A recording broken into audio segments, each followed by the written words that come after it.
I sat down at a brand new Windows 11 computer. Fresh out of the box, nothing installed. I had not opened a single program. I had not typed a single word.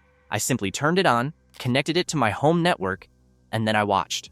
And within 8 hours, that idle machine, doing nothing, sitting on my desk with the screen dark, had tried to phone home more than 5,000 times.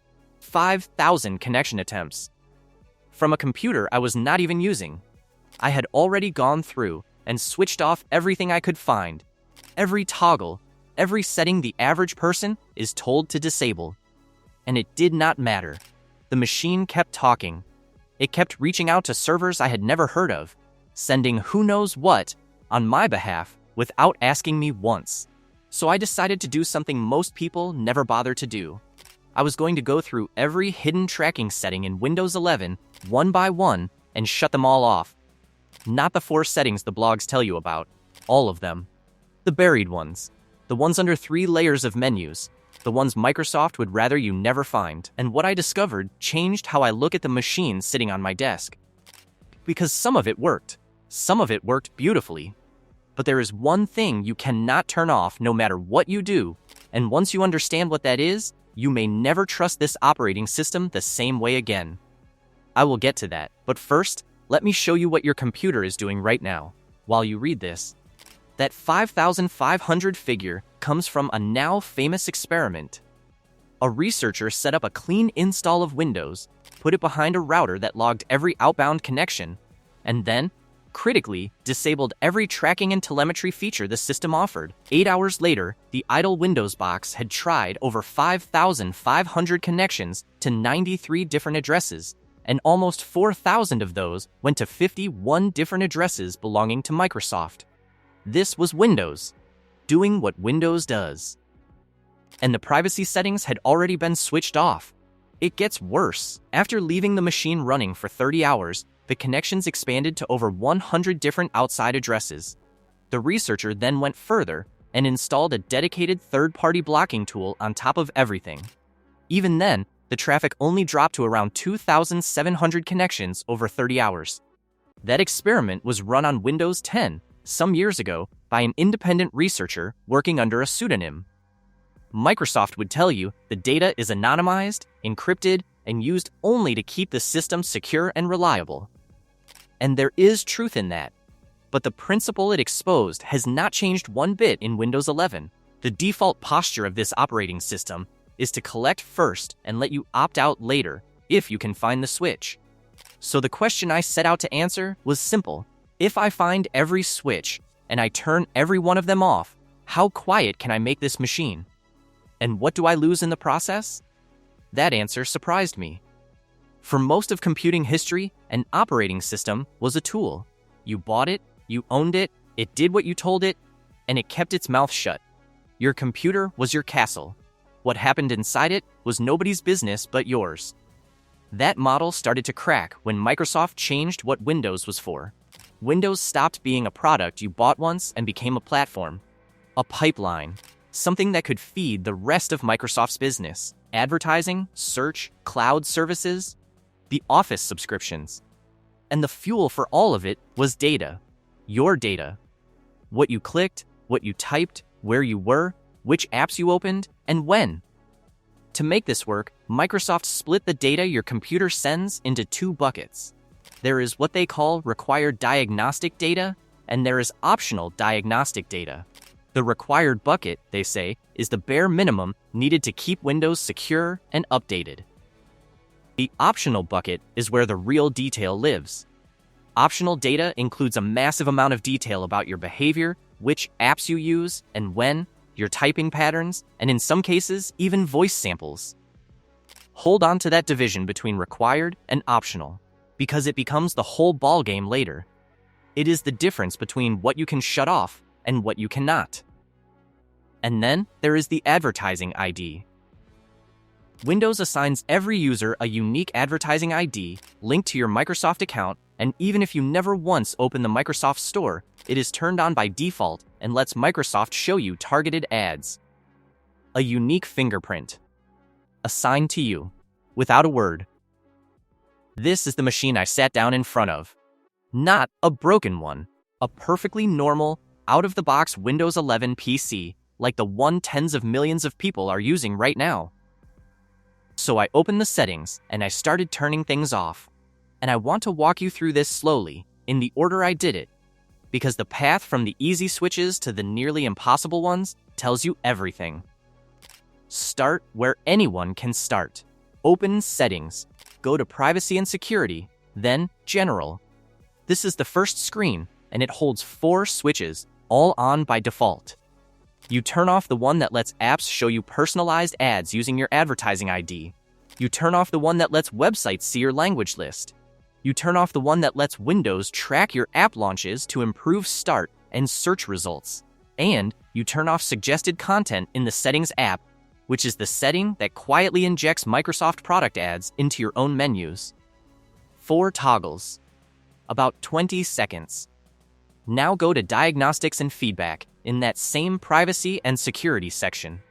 This is the most important screen in the entire process, so do not rush it. Turn off Send Optional Diagnostic Data. That single switch is probably the most intrusive collection setting on the whole system, and shutting it stops the richer behavioral telemetry, the typing data, and the detailed app tracking. In the same menu, turn off Tailored Experiences, which stops Microsoft from mining that diagnostic data to target tips and ads at you. Then, set your feedback frequency to never, and then click the button that deletes the diagnostic data Microsoft has already collected about your device. Do that one now, before you go any further, so you are starting clean. From there, you move down the Privacy and Security list, one entry at a time. Under Activity History, uncheck the box that stores your activity. Under Location, switch it off entirely, or if you need it for weather or maps, restrict it app by app instead of leaving it open to everything. Under Camera and under Microphone, go through the list of apps that have access and revoke it from anything with no honest reason to need it. Under Search Permissions, turn off Cloud Content Search so your searches stop reaching into your Microsoft and work accounts. And find the inking and typing personalization setting and switch it off, because that is the one quietly studying how you write to build a profile of your keyboard habits.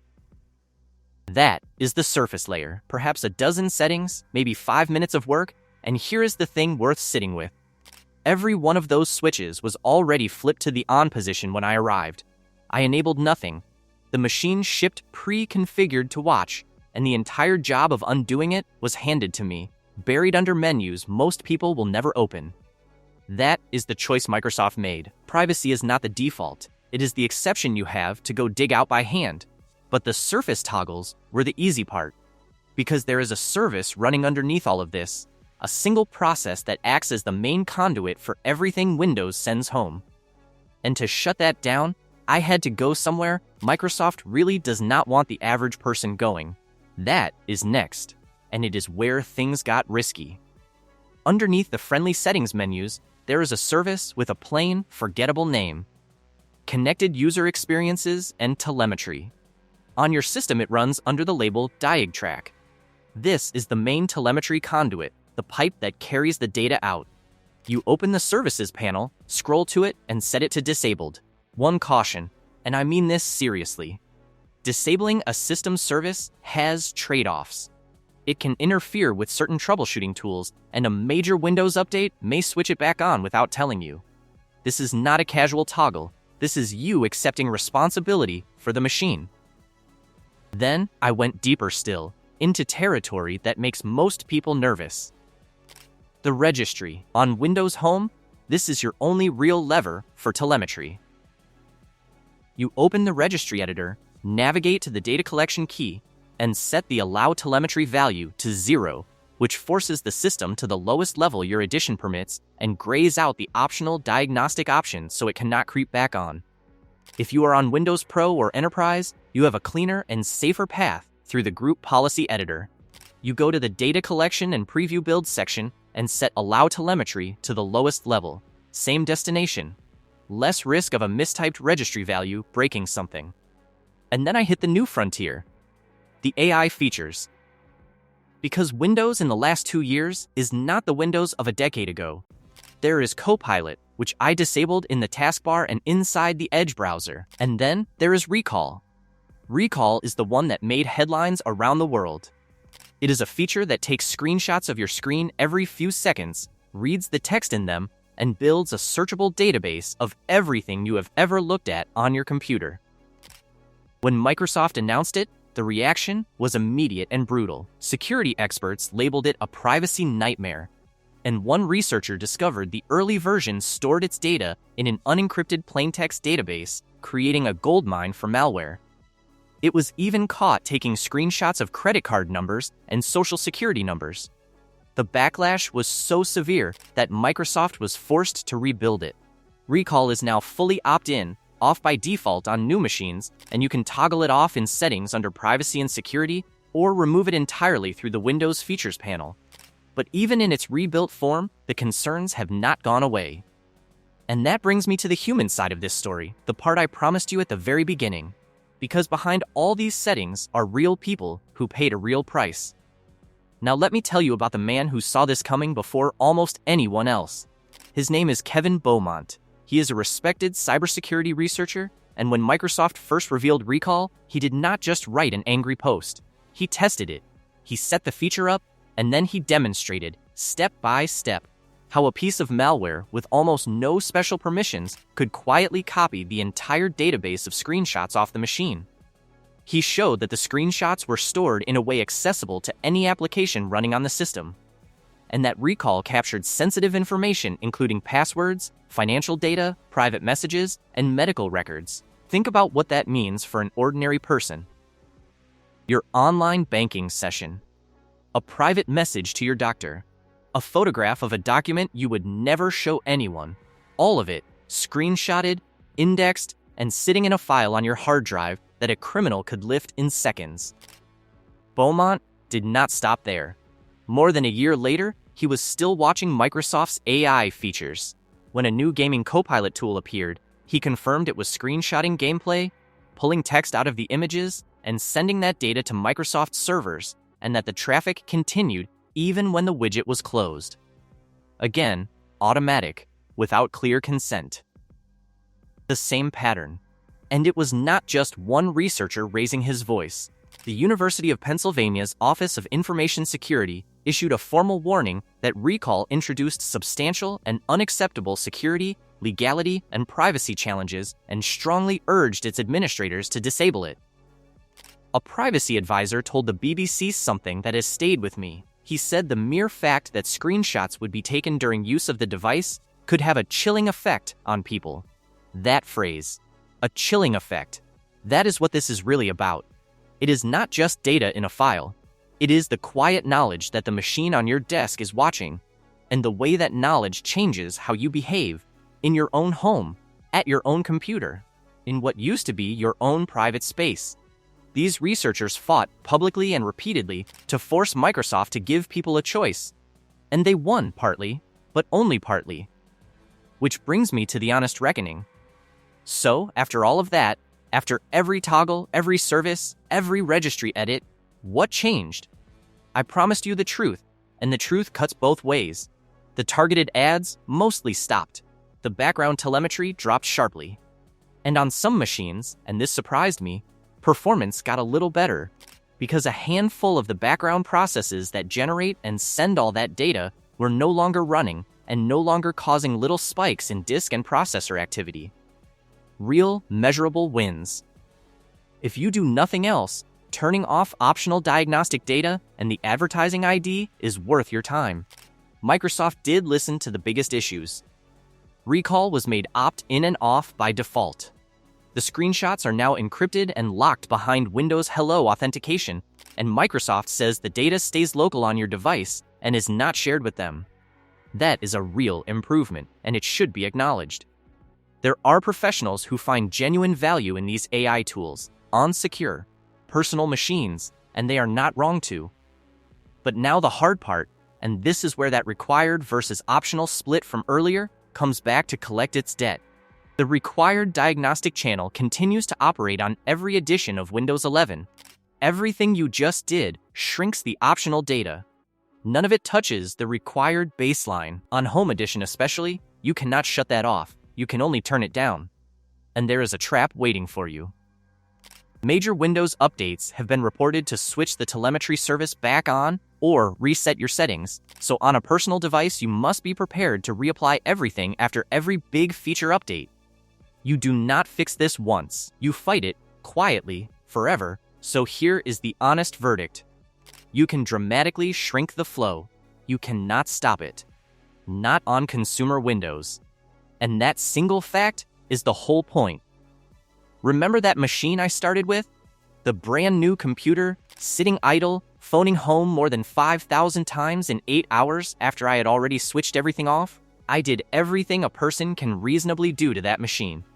I turned off every toggle, I killed the service, I edited the registry, I disabled the AI features, and I made it quieter. Meaningfully quieter. But I could not make it silent. Because the one thing you cannot turn off is the thing Microsoft built into the foundation. The required channel. The part that phones home no matter what you do. And that is the uncomfortable truth this whole experiment led me to. There is only one setting that truly stops all of it. One switch that Microsoft can never reset, never re-enable after an update, never bury 3 menus deep.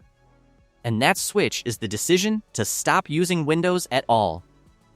That is not a slogan.